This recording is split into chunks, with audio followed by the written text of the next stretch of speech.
Tumkumbushe Yakubu kwamba ile ni Simba na ile ni game crucial, ni game kubwa ambayo ni game ya kimataifa, game ya maamuzi. Hakuna nafasi ya kukosea. Kwa timu kama ya Simba hatukutegemea ufanye mistake ya aina yoyote, hasa kwenye eneo la goli. Kama ulikuwa ni mpira mbaya, bora utupe kuliko kurudisha ndani. Yakubu amepigiwa pasi, of course ilikuwa sio pasi nzuri, ni pasi ambayo ilikuwa ni nzito na alipigwa pressure na watu wawili, lakini amemsetia mshambuliaji wa Nsingizini Hotspurs. Angefungwa Yakubu pale, na of course game ilikuwa bado iko kwenye goli moja, inawezekana ingebadilisha kabisa uelekeo wa mchezo na ingeweza kuleta story nyingine. Yakubu, wewe ni mchezaji, ni golikipa mzuri kwa sasa kwa Tanzania, inawezekana wewe namba moja. Inatakiwa uwe na very strong mentality, ujue kama unacheza kwenye klabu gani. Ile ni klabu ya Simba. Kupotea kwa kufanya mistake kwenye timu kama ya Simba ni kitu kirahisi sana. Unapotea kimya kimya, hakuna mtu atajua umeenda wapi, kwa sababu ile ni Simba. Simba hakuna nafasi ya makosa, hasa kwenye game za kimaamuzi kama zile. Hakuna haja ya kuelezea sana wachezaji wangapi wamefanya makosa kwenye game kubwa, game za derby, game za kimataifa ambapo mambo yao hayakwenda vizuri baada ya hapo. Vitu ambavyo anaviona yeye mwenyewe. Kufanya makosa kwenye game kama hizi sio option. So amepigiwa pasi 3 mfululizo. Pasi 3. Cross ya kwanza ya Kapombe, yes, ilikuwa ni cross kubwa sana. Ikapita. Akalalamika kwamba piga cross nzuri. Shomari akajitahidi akaja kupiga cross nyingine, kimo cha kifua kabisa. Bado Jonathan Soa analalamika, anasema weka mpira chini. Soa, really? Wewe ni striker. Siamini kama striker anatakiwa kuchagua mpira. Siamini kama striker anatakiwa kusema mpira huu ni mbaya, mpira huu ni mzuri. Yes, kuna saa unaweza tusimlaumu striker kwamba pasi imepigwa sio nzuri, lakini pasi ambayo inapigwa kuelekea kwenye goli, pasi ambayo inaingia kwenye yard 6 pale kwenye kabox kadogo, haijalishi kama ni pasi nzuri au ni pasi mbaya, wewe kama striker lazima utuonyeshe umefanya nini pale. Ukianza kulaumu tu unaonyesha kwamba hii haikuwa pasi nzuri. Sisi tunatuambia nini? Sisi kama mashabiki tunachokitaka ni kimoja. Wewe ni striker, kazi yetu tunachokitaka kutoka kwako ni magoli. Mpira umekujaje? Mpira umekuja mzuri, umekuja mbaya, sisi tunachokiona pale ni namna wewe utakavyofanya. Convert, fanya kile unachokiweza, tuone goli. Ukilalamika kwamba pasi ya kwanza mbaya, pasi ya pili mbaya, pasi ya tatu mbaya, nope. Striker yuko hivyo. Sisi hatutaka tukimlaumu aliyepiga pasi, tutakulaumu wewe umefanya nini kama striker wa mwisho kwenye nafasi yako. Ulikuwa mbele ya goli, mpira umekuja mbaya, sawa, wewe ulifanya nini? Kuanza kulalamika na wakati wewe ndo striker, jukumu lako la kwanza ni kujaribu kufanya chochote kwenye ule mpira ili sisi tupate goli. Sisi tunakuwa tunashangaa kwa sababu gani unafanya hivyo. Kona ya kwanza mashabiki wameimba kona goli. Ikapigwa kona fupi, ikapigwa rebound, ikatoka. Ikarudi kona ya pili, wakaendelea kuimba kona goli. Dakika 45 na nyongeza dakika 46 inapigwa kona. Wilson Nagu anaweka header ambayo inazaa goli. Mashabiki, kitu alichofanya mashabiki kwenye ile kona ni kitu kikubwa sana. Inawezekana kikachukuliwa kawaida, lakini ile morali ambayo mashabiki wameiteremsha uwanjani kwa wachezaji kwamba kona goli, tunataka goli kutoka kwenye hii kona, ni kitu kikubwa sana. Kitu ambacho tunafanya, tunasifia timu kubwa duniani kama Liverpool, Galatasaray, zinafanya matukio kama yale. Mchezaji anapoona mashabiki wanamdai, mashabiki wanataka kwamba tunataka kitu fulani, inawapa morali, inawapa kupambana, ile spirit ya kupambana inaongezeka. Tumeenda tumpata goli kutokana na vibe la mashabiki wa Simba. Binafsi natamani ni wa credit wale mashabiki ambao walikuwa uwanjani. Wamefanya kitu kikubwa sana kwenye magoli mengi ambayo goli la kwanza lilipofungwa ilikuwa ni credit kubwa sana kwa mashabiki ambao walikuwa uwanjani. Goli lingine ambalo limetengenezwa na vibe ni goli la 3. Baada ya goli la pili kufungwa la Kibu Dennis, kile ambacho wamekifanya mashabiki walipokuwa wanaimba tuna goli bado moja. Wachezaji wakawa wanapata ile kwamba okay, tuna deni. Na kweli waenda kufanya individual brilliance. Mpira mmoja ambao umechezwa kwa haraka mno. Kibu Dennis anafika kwenye eneo, kipa anasogea, anaona kipa ametoka, ana drop shoulder, anapiga mpira ambao unaenda kujia kwenye kamba. Tunaandika goli la 3.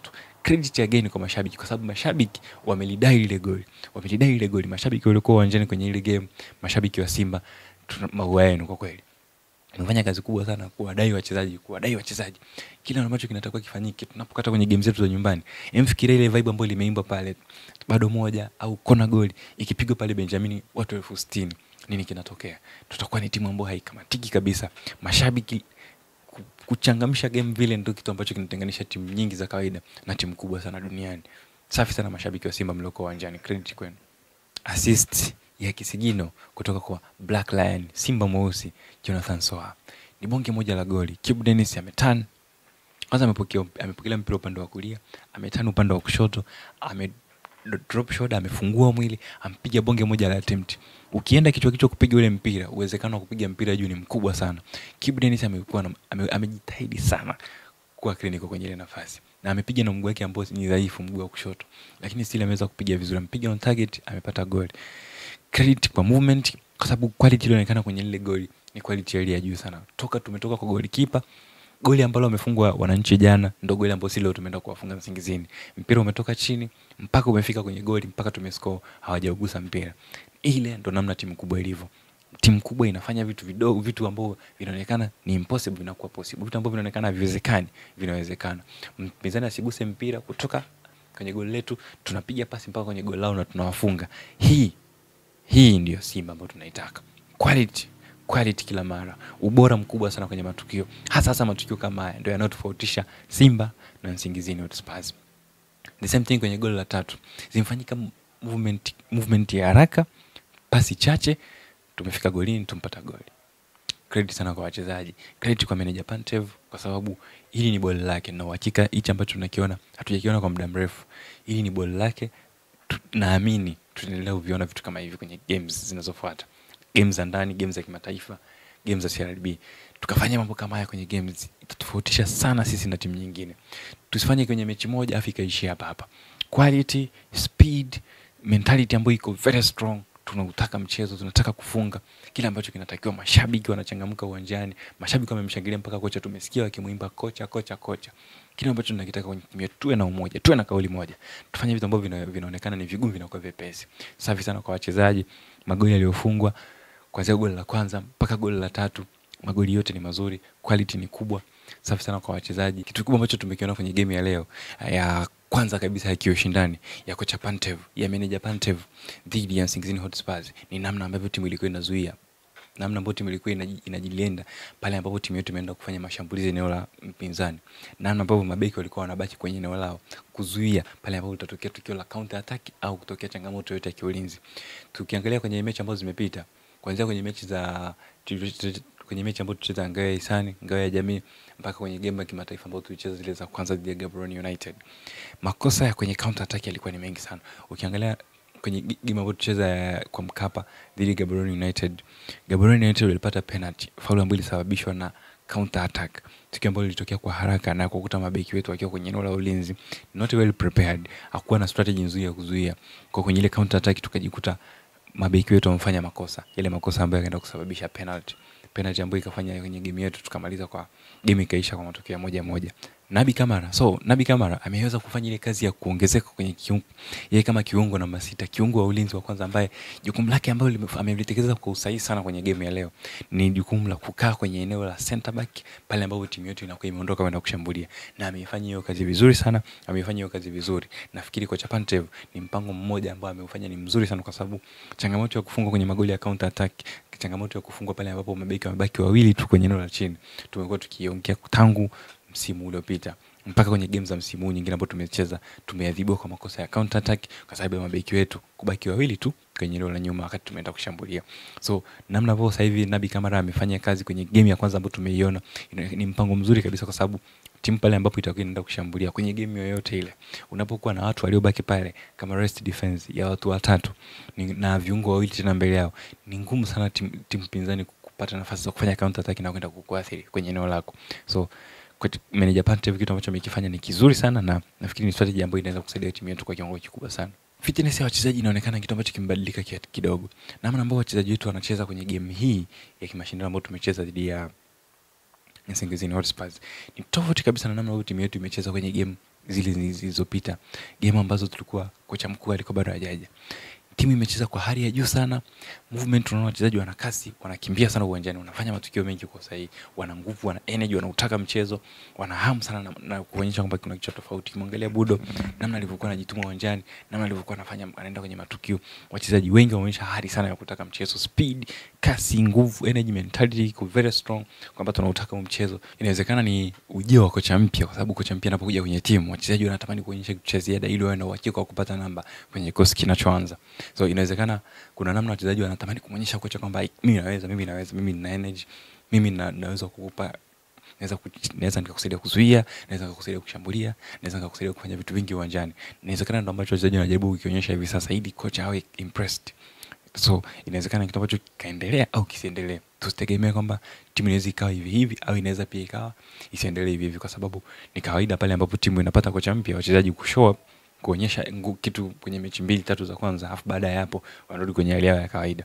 So tuamini kwamba ni kitu ambacho tutakiona kwenye game 2-3 mfululizo, lakini kama kitakuwa na muendelezo kwa ni kitu kizuri sana. Lazima kwenye game wachezaji waonyeshe kuitaka mechi, waonyeshe morali ya juu, waonyeshe kwamba mentality, akili zao zinautaka mchezo, wana strong mental abilities ambazo zinaweza kufanya kwenye mchezo wawe tofauti na ile timu nyingine ambayo tunacheza nayo. Kama kitakuwa ni kitu cha kuonekana kwenye mechi moja, afu mechi nyingine inayofuata labda ligi kuu tukaenda kufanya masiara, itakuwa ina maana yoyote. Na mimi wachezaji wanajua kwamba wanataka kudeliver kila siku, lakini energy walioonyesha kwenye game dhidi ya Nsingizini atakuwa endelee kuonekana kwenye game, hasa games za NBC, kwa sababu ukiangalia mwaka jana tulifanya masiara kwenye game kadhaa tu zikatunyima ubingwa. So inatakiwa tu improve hichi ambacho kimeonekana kwenye game ya leo, namna wachezaji walivyo fit, mentality walionayo, hamu ya kutaka mchezo, kufanya vitu vingi sahihi uwanjani, kile kinatakiwa kiendelee. Inawezekana ni ujua kocha mpya au ni yeye mwenyewe ndo mbinu zake zinavyotaka, au ndo yeye ana uwezo wake wa kumotivate wachezaji. Vyote hivyo ni vitu vizuri, tunahitaji vitu endelee kuviona kwenye timu again, vijirudie mara kwa mara. Pira biriani kwa mbali limeanza kurudi. Ukiangalia timu inavyocheza hivi sasa, watu wanapiga pasi, watu wanaenda kwenye matukio, ni maeneo wanaachia, wanaitaka tena. Hichi ndio ambacho tulikuwa tumekizoea kwenye Simba yetu. Pira biriani, pasi zinaonekana, pasi zinatembea kuelekea kwenye lango la mpinzani. Sio pasi tunachezea kwenye eneo letu tunapiga square passes. Pasi za kwenda kwenye eneo la mpinzani ndio ambacho tulikuwa tunakitaka kwenye timu yetu. Tuone mpira ambao unafurahisha, yani unashinda mechi huku na enjoy. Hicho ndio ambacho wana Simba wengi walikuwa wanakitaka. Inawezekana kwa Japan Tevu hichi ndio kisababishi kikubwa kilichofanya akapata kazi ndani ya klabu ya Simba. Still tunamuita manager, lakini inawezekana hichi ambacho anakifundisha mpira huu ambao tumeucheza leo, hasa kipindi cha kwanza. Kipindi cha pili ni kitu kingine. Kipindi cha kwanza tumecheza vizuri sana, passes zimeonekana, watu wanafanya vitu vizuri kwenye game.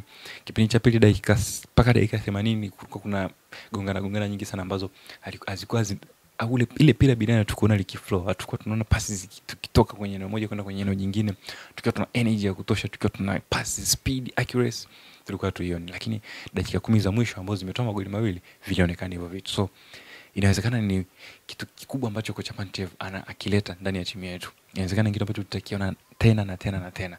Hichi ndo ambacho wana Simba tunakitaka. Ndo ambacho tunatamani tukiona kwenye game in, game out. Kwenye game za ligi kuu, kwenye game za kimataifa kama hivi, game za shirikisho, kombe la CRDB, tunataka tuvione vitu kama hivi, kwa sababu ndivyo vinavyotenganisha timu ndogo na timu kubwa. Simba ni timu ambayo inataka kucheza mpira mzuri. Mara zote tunapoenda kwenye game, sisi tunaamini ni timu kubwa.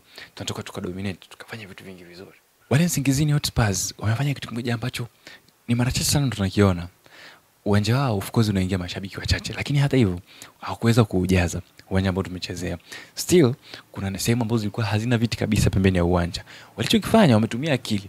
Wameenda wameprint mabango ambayo yana picha za mashabiki wakiwa wanashangilia, wakaweka nyuma ya uwanja pembeni kule sehemu ambazo hazina viti. That is genius. Wachezaji wakiangalia kwenye zile picha ni tofauti na akiangalia sehemu ambayo hakuna mtu, hakuna chochote. Yale mabango inawezekana yamechangia kwa kiasi fulani kuwasaidia wachezaji wao kuwa na strong mentality. Akili zao zikawa zinabaki kwenye mchezo kwamba okay, kuna mtu ananiangalia, kuna mtu yuko pale ananishangilia, kuna mtu anataka nifanye kitu cha ziada. Inawezekana kwa kawaida usione hivyo, lakini inawezekana kabisa kikawa kimechangia kwa namna moja nyingine kwa wachezaji wao kuendelea kujituma uwanjani. That is smart. Kuna timu ambazo zina viwanja ambavyo havina majukwaa, vinaweza vikaiga ile. Kuna timu kama kina Namungo, uwanja ule wa kule kusini hauna majukwaa upande zote. Kuna sehemu ambazo zina majukwaa nyuma ya goli upande wa kule, wanaweza wakaiga vitu kama hivi. Inasaidia. Of course mabango ni gharama kutengeneza, lakini inasaidia sana. Wachezaji wanajifeel tofauti, wanapata hisia tofauti, hata kama kwa sababu jicho linachokiona kinaangalia, sio kwamba muda wa kutafsiri kwamba yule ni mtu kweli au sio mtu kweli unakuja baadaye. Lakini kwenye wakati ule ambao tukio linatokea, mchezaji anapoinua macho anakutana na picha ambayo ina sura ya mtu inamwangalia, kuna namna tofauti ambayo inamletea. So I think ni kitu kizuri kwa Nsingizini, ile ni smartness. Credit kwao. Tusije tu relax tena tuseme tushapata goli 3 tunacheza taratibu tunacheza tunavyotaka hapa. Tuje tufanye kitu. Wale Nsingizini wakija tena kwa Mkapa wanatakiwa wajue kwamba wao ni timu ndogo. Yaani wajifeel, waone kwamba wao ni wanyonge. Wasipate hata room ya kumeza mate. Yaani dakika 90 wazione kama ni dakika 500. Tukacheze mpira mzuri, game itakuwa nzuri naamini. Bani ya mashabiki haipo, so tutaenda kuangalia game, tuende kwa nguvu, tuende kwa energy, tukisupport timu yetu. Hii ndio timu yetu. Tuna kocha mpya, wachezaji wanaonyesha mentality, wanataka games, wana morali kubwa. Hichi ndio ambacho kinatofautisha sisi na timu nyingine. Twende tukakifanye kwa ubora.